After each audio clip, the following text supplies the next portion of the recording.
How to edit duration of photos on TikTok. Hello everyone, welcome to this channel. I'm here to help you out today. So without any delay, let's get started.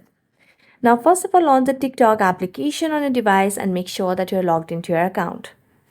As you're logged into your account, simply tap on the plus icon at the bottom of the screen.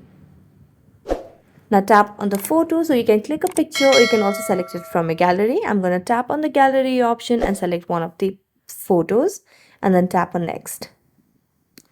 Now as you tap on next, what you can simply do is you'll be able to see this screen over here where you can see the option of edit at the bottom of the screen. So simply select on edit and it will take you to the editing phase.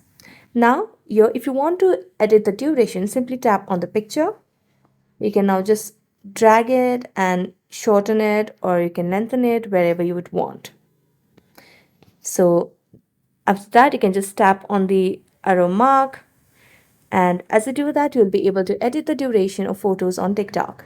So that's it. Thank you so much for watching this video. See you next time.